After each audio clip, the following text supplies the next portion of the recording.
Well, we came home from painting today, and I sat around and didn't do much for a while. I made a little dinner. And then Grant got a wild hair. He wanted to do some more apples in the dehydrator. He already did one batch of apple, like, rings. And I said, you know what, honey? I said, I bet we could get a lot more apples on the tray if we cut them up into little chunks like that. And so I did. It's what I've been doing for the past, I don't know, hour or so, cutting up these apples.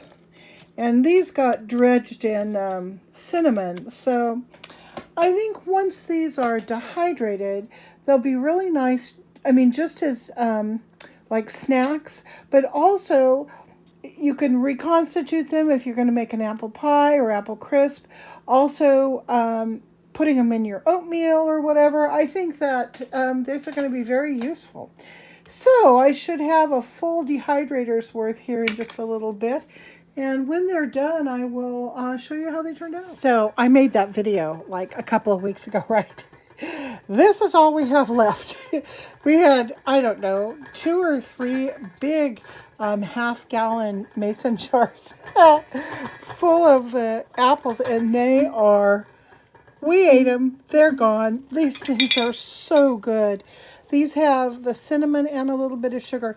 I gave some to a neighbor, and Grant and I have been eating them as snacks. They're gone. Now, this is what the raspberries that I got from 99-cent store, this is how they turned out. Oh, these. Oh, my goodness. My goodness gracious. These are so wonderful. Dry and crunchy. They have... I started eating them and I can't stop. One thing that often happens with dehydrated fruit is that it ends up a little more tart. This probably started out tasting a little sweeter than they taste now, but I still like them. I think they're wonderful. So that's that. And then I unfortunately deleted a bunch of video where I was chopping up these gorgeous bell peppers. Got them from 99-cent. Love them. And these are in a vacuum, like a serve and savor pack. If we were like putting this away for years, I would have put it in a Mylar bag probably. But we're going to go through this stuff in a few months, so there's no reason to go overboard on the packaging. So anyhow, I just wanted to show you a little bit of that before I get into the rest of this video. Well, Heidi ho, my peeps. You know, I need to do some videos dedicated to freeze drying because this is so much fun. This is a big old jar of roasted chicken breasts that I made the other night. That is roasted pork. And then this was such a surprise. This is spaghetti. And this stuff is so yummy, just not rehydrated, just like as a snack. Obviously it's light and crunchy. And it, completely retains the flavor of spaghetti. This is so yummy. I just don't know what to think. Now, I think what we're going to do is do an experiment to rehydrate because this is the first time we've dehydrated spaghetti. So I think we're going to go ahead and do a test.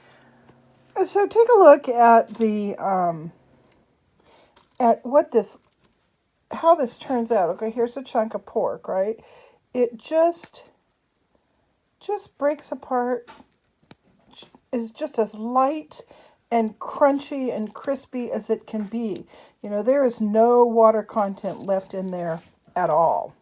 All right, so we're going to go ahead and put a little bit of this spaghetti down into this bowl. I'll just cover the bottom of the bowl with some spaghetti. Okay, now, this is just very warm water. It's not boiling or anything. And this is kind of I don't know what you'd call it. You don't really know, unless you measure before and after, you don't know exactly how much water to put in to rehydrate something. So I'm going to start with, I don't know, about is the same amount in volume as I had in the spaghetti, and it's already absorbing the water pretty nicely. Just let that sit for a bit. I'm not sure if boiling water makes a difference or not. I think warmer water does make a difference. I think I'm going to put a little bit more in here. But I'm going to go for another maybe tablespoon. I think that'll be plenty. But you know, that's something I'm going to have to experiment with. This is just very hot water from the tap. So gonna let that do its thing. Just from touching these noodles, it seems like they'll probably end up absorbing more water than is in here. They still feel a little bit dry, so I'm going to put maybe another tablespoon in or so. Now I'm just going to give it a little bit of a stir, and I'm just going to leave it alone for a few minutes. Okay, so one way to determine how much water is simply to weigh it. You weigh out, let's say, a cup of your previously cooked food, or whatever it is you're going to be putting in here. It doesn't even have to be cooked. People do raw meat as well. But anyway, you measure a cup and weigh it. Then, when you're done with your rehydrating, you do the same thing. You measure out a cup of the product and you weigh it. And that should tell you approximately how much water goes in. Now, obviously, you do get some shrinkage. On stuff like spaghetti, where you don't get a whole lot of shrinkage, then you might want to reduce the volume. I would say by about 10%. So instead of weighing out a full cup, weigh out maybe 5/8 of a 5/8. Yeah, 6/8 of a cup, whatever that ends up being. So you have to kind of take into account for shrinkage, but it gives you a general idea. The way I kind of do it, I'm not even that scientific. I just kind of put about the same amount of volume of water as product, and then see what happens. Now, these noodles are still not completely rehydrated, but there's plenty of liquid in there, so I'm going to let them go for a little bit longer. We'll come back and take a peek. Okay, so this has been sitting for close to 5 minutes. Now, it may hydrate more than it has already. It might hydrate better with hot water. I don't know. I might hydrate better if it were closed. Don't know. I haven't tried all that yet. But let me tell you where we're at here. First of all, the meat tastes and feels like it's freshly cooked. I mean, it has the exact same texture as ground beef has in a, that you just cooked. But the noodles have a different quality. They're a little bit more al dente than they normally would be. They really retain their shape. They don't crumble or powder or anything. But when you chew them, they chew back just a tad. Now, I'm the wrong person to ask about this because that's how I like my food. I don't like mushy, what do they call it? Everybody loves their chicken and turkey cooked that way. Moist. I don't like moist. Moist kind of grosses me out just in general. So for me, I like this. I really like the texture. But you would have to try it to see. So anyhow, I'm going to go ahead and rehydrate some more and let Grant take a little taste and see what he thinks. Okay, so here's another experiment. I filled this bowl all the way to the top with the spaghetti, and then I put in enough water till the spaghetti was covered with water. Now I'm just going to leave this alone for, I don't know, a good 10 minutes while I clean up the kitchen, and we'll come back and check. Okay, enough water to cover. Ended up being about twice as much as I needed. So next time I try to rehydrate something that's been cooked like this, spaghetti or fettuccine or stew or whatever, I will put in about half the volume and see how that works. So yeah, it's definitely trial and error trying to figure out how much water needs to go in here.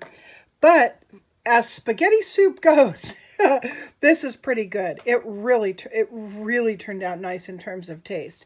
So there you go. That is the conclusion of our Harvest Right freeze dryer experiments for today.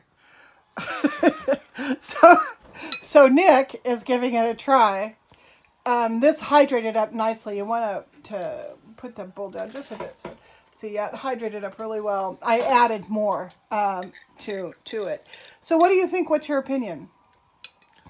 It's better than Chef Boyardee in a can. Yeah. Or do you think that if you had to live on home freeze dried food for a semester, you'd be able to do it? I think there's a lot of people in the desert who So you would be gotta happy to have this. I you know a lot have of to people. go. I know a lot That of people is- living in the mountains who That's- would be really happy with a box full of these bags of spaghetti. That's such a diplomatic answer. No, seriously. What is your critique against fresh right out of the pot? I mean, it's obviously different. So, what's your critique on it?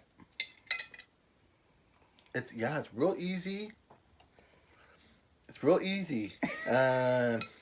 If I'm living in a parking lot, Yeah. I am. So it's good parking lot. Yeah, I food. live in a parking lot, and it's really good because in the middle of the night, you got the other guys living in the park. They don't want to wake people up, so you don't want to get out and go places. It's kind of hard to find a place. You're gonna cook hot water outside your car at 3 a.m. You're hungry. It's good. You just pour some water in there. I mean, it's rough eating, but it's good. Yeah. All right. It's better than not. It's better than you'll get sick and tired of peanut butter and jelly sandwiches. Yeah, for sure. Got a You point know. there. Constantly making a peanut butter and jelly sandwich every time you're hungry. With avocados. Some honey on there, maybe, but. Yeah. Okay. Cool. All right. Well, I just wanted your opinion.